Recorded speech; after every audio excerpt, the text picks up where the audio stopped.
बहुत इंतजार करना पड़ा। देर आए दुरुस्त आए।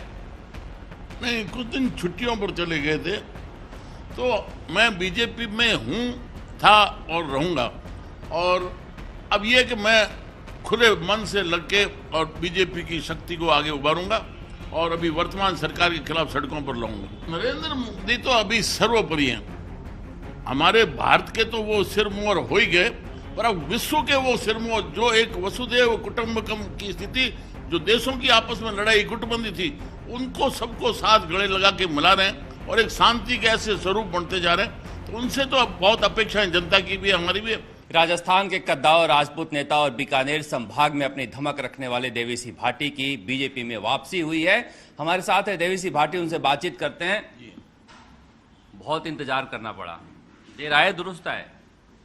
नहीं, कुछ दिन छुट्टियों पर चले गए थे और कुछ थोड़ा आपस में था, कुछ हमारे, मेरा स्वभाव है खुला कह देता हूँ, तो वो थोड़े डिफरेंसेस हुए थे। लेकिन अभी सब पार्टी जनों के वरिष्ठ जो आए हुए थे दिल्ली से, यहाँ भी जो थे राजस्थान से, उनसे सबसे चर्चा हुई तो उन्होंने बिल्कुल स्पष्ट करवा दिया कि अब आप आपस में कोई गतिरोध नहीं रखें, है तो वो सारा हम देखेंगे, कोई भी बात हो तो हमें बताओ। तो उस तरीके से फिर हमारा एक रास्ते पर ये कह सकते हैं कि समझौता हो गया है। जो भी हमारे मन में थी कि ये ठीक नहीं चल रहा, तो उसमें आश्वस्त किया बहुत वरिष्ठ जनों की तरफ से। देवी सिंह भाटी की तरफ से अब ठीक रहेगा? बिल्कुल। मैं देखिए, मैंने बहुत पहले कह दिया था, बीच में कोई ऐसा ही टीवी चैनल ने चला दिया, मुख्यमंत्री से मुलाकात, कांग्रेस में अब जा सकते। हाँ, तो ये मैंने स्पष्ट कई बार इंटरव्यूज में कहा है कि मेरे शरीर के टुकड़े टुकड़े कर दो, मैं कांग्रेस में नहीं जा सकता जिसने देश के टुकड़े करवा दिए। तो फिर भी चला दिया कि कांग्रेस में जा रहे हैं, जो किसी भी हमारे बीजेपी के समर्थक कार्यकर्ता मानने को तैयार नहीं थे। तो मैं बीजेपी में हूँ, था और रहूँगा। और अब ये कि मैं खुले मन से लग के और बीजेपी की शक्ति को आगे उभारूंगा और अभी वर्तमान सरकार के खिलाफ सड़कों पर लाऊंगा। वर्तमान सरकार के खिलाफ तो आप बोलते रहे, लेकिन बीजेपी की कार्यशैली पर भी सवाल उठाते रहे, तो क्या वो सब ठीक हो गया या ठीक हो जाएगा? प्रधानमंत्री नरेंद्र मोदी से भी कुछ नरेंद्र मोदी तो अभी सर्वोपरि हैं।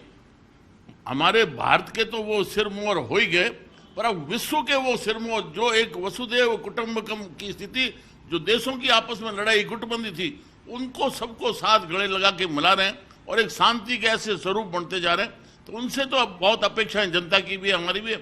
उनसे तो कोई कमी निकाले तो किसी की भूल है।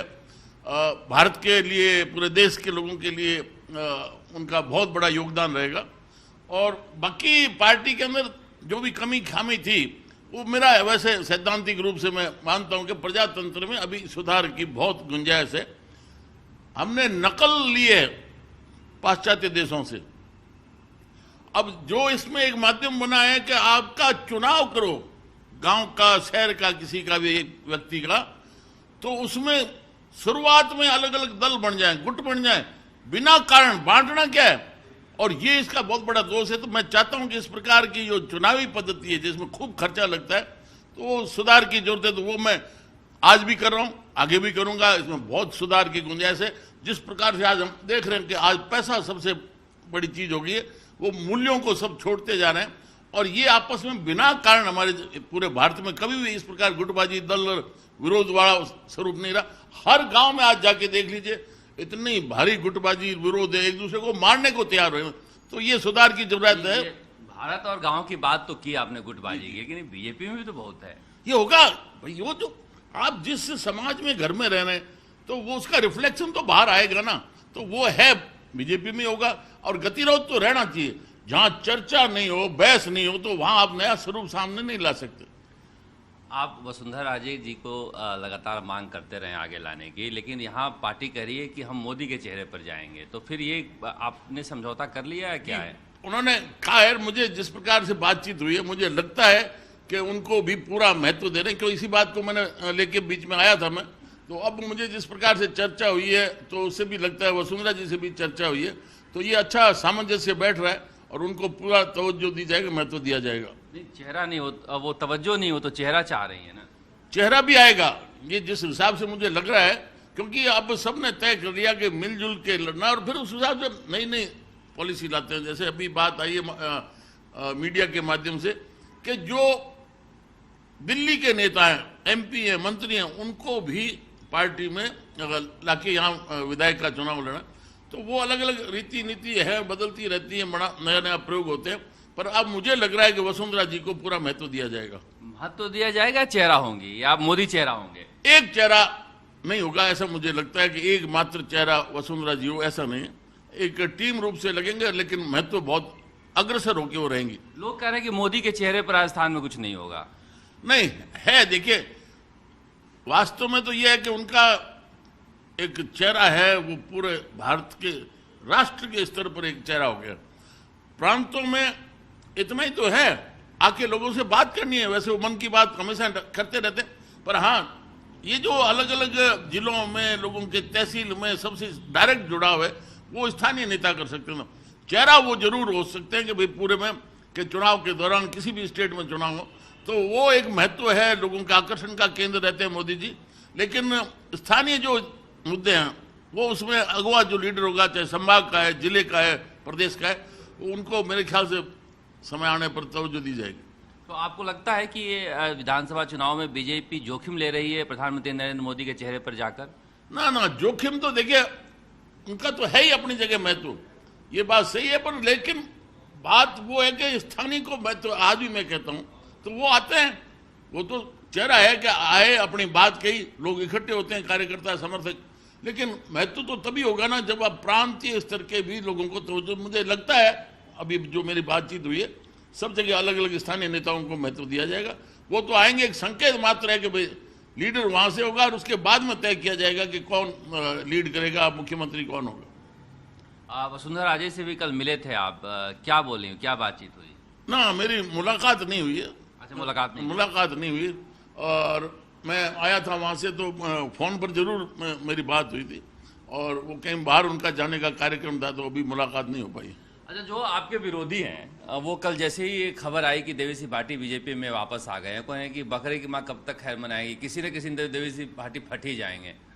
ना, फटने का तो अब है नहीं। देखिए, अब वातावरण खराब तो करना नहीं है, और चुनाव सर पर है, और बिना कारण तो मैं किसी से पंगा लेता नहीं, लड़ता नहीं, या कोई किसी का गला पकड़ता नहीं। और माहौल ठीक रहेगा तो सब अच्छा सामंजस्य बना के चलेंगे। और ये तो कोई गारंटी नहीं है कि, हाँ, अब ये जरूर है कि पार्टी के प्रति अब हस्तिनापुर के आसन से बंध गए, इसलिए अनुशासन में रहेंगे एक सीमा तक, जैसा भी मेरे विचार व्यक्त करूंगा। वो अर्जुन राम मेघवाल को लेकर कह रहे हैं कि क्या आप दोस्ती हो जाएगी? हाँ, कल मेरी बात हुई है, और उसमें आश्वस्त किया मुझे पार्टी के वरिष्ठ जनों ने, और मेरी भी वहाँ वीडियो कॉन्फ्रेंसिंग के थ्रू, वीडियो कॉल से मेरी दोनों आपस में हमने बात भी की है। अच्छा, आपस में बात की है? जी, बात भी की, और अब मुझे लगता है कि हमारा आपस में तालमेल बना रहेगा। तो वहाँ अब अशोक गहलोत सरकार के खिलाफ आंदोलन शुरू खड़ा करेंगे? बिल्कुल। देखिए, ये तो अब इस दफे जो इस राज्य में हुआ है, एक सत्ता बचाने के लिए सबको छूट दे दो, और ये लूट की छूट किस प्रकार, आज कोई भी प्रदेश के किसी कोने में चले जाओ, आम तो गरीब मारा जा रहा है, जिसका जायज काम बिना पैसे के हो नहीं सकता। अवैध खनन ले लो, नकल ले लो, बच्चों का भविष्य देख लो, किसी भी आप पैसा दे रहे हैं और हमें बिजली नहीं मिल रही। अरे बाकी लूट कर रहे हैं, हम तो जो गरीब है, जो खेती करता है, उसको लाइट चाहिए क्या, और भी जहां भी है। तो ये स्थिति तो बहुत खराब है, और मैं चाहूंगा कि पार्टी के सब वरिष्ठ जन भी इस दिशा में सड़कों पर आए, जिससे कम से कम ये 3-4 महीने तो लूट न हो। बीकानेर संभाग में बीजेपी क्या स्थिति है? आपको लगता है कि बीजेपी बीकानेर संभाग में सीटें जीत पाएगी? क्योंकि पिछली बार तो बहुत अच्छा प्रदर्शन नहीं रहा था। देखिए, पिछली बार की स्थिति और थी, वर्तमान में जो लूट की छूट दी है ना, उससे जो कांग्रेस के समर्थक हैं वो अब निकल के बाहर आने खुले आम। वो आप इस दफे देखेंगे दृश्य कि जो लूट हुई है, जो कांग्रेस के साथ सपोर्टर थे वो निकल के आ रहे हैं, तो लोग सारे त्रस्त हैं, और एक तरफा सारा निर्णय रहेगा। आप देखना कि 7 सीटों के ऊपर। मुख्यमंत्री अशोक गहलोत से मिलने वापस जाएंगे? हाँ, वो कहीं, देखिए, वो हमारे मुख्यमंत्री हैं, मुद्दे होंगे। पिछली बार में मैं गया था तो बिजली का मुद्दा उठाया था, हमने वहाँ आंदोलन भी किया था, चक्का जाम किया था पूरे बीकानेर जिले में। तो वो मिलना कोई परहेज नहीं है। संबंध मेरे सबसे हैं और मुद्दा भी रखता हूँ। करना तो उनके हाथ में, बोलना हमारे हाथ में। कोलायत से आप चुनाव लड़ेंगे, तय हो गया है? ना, ये अभी कोई तय नहीं है। कोलायत से लड़ेंगे, क्या करेंगे, पार्टी को निर्णय लेना है और मैं ये नहीं कह सकता कि मैं लड़ूंगा ही लड़ूंगा। लेकिन ये हालांकि आप थोड़ा सा बता सकते हैं वापसी हुई कैसे? ये कहानी बहुत दिनों से चल रही थी। कभी एक बार कहते हैं बीकानेर में टेंट भी लग गया था, तैयारी हो गई थी, रुक गई, अचानक से कल शाम ना, को कोई फोन आया। बीकानेर में ऐसी तैयारी नहीं हुई। मैंने आवेदन भी नहीं किया था कभी ना। चर्चा जरूर मेरी हुई थी कि वसुंधरा जी से इनका सबका कहना था कि पार्टी में आ जाओ, तो मैंने कहा ठीक है आप विचार करो। मैंने तो कभी आवेदन किया नहीं, लेकिन मैं पार्टी में रहूंगा और इसके लिए कोई दबाव की बात नहीं है।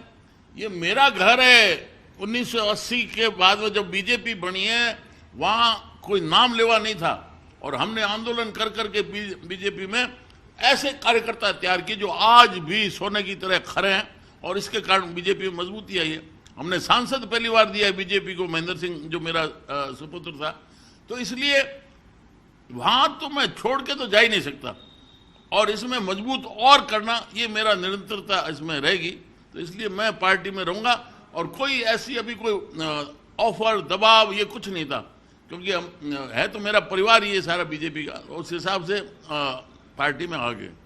ये रिश्ते राजनीति में अजीब बदलते रहते हैं, आपको लगता नहीं है? मैंने सामाजिक न्याय मंच में की सभा में वाजपेयी जी में पगड़ी उछलते हुए भी देखी थी, आपको आंदोलन करते हुए देखा था वसुंधरा राजे के समय, फिर एक दोस्ती भी देख ली मैंने। ये नेता बड़ी चीजें सहज हो जाते हैं रिश्तों में। देखिए, मुद्दा था हमारा था आरक्षण का मुद्दा, आरक्षित को संरक्षण, उपेक्षित को आरक्षण।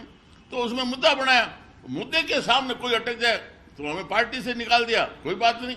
लेकिन हमने संघर्ष किया, तो उस संघर्ष का नतीजा है कि आज 10% सवर्णों को आरक्षण में हिस्सा मिला है। पहले आप लोगों ने शुरू किया था ये। हाँ, बिल्कुल। हमने लोकेंद्र सिंह जी, कालवीर, हम सारे टीम लगे थे। 6 वर्ष तक हमने संघर्ष किया। फिर यहाँ से 14% का प्रस्ताव भी पारित करके अशोक गहलोत सरकार में कैबिनेट से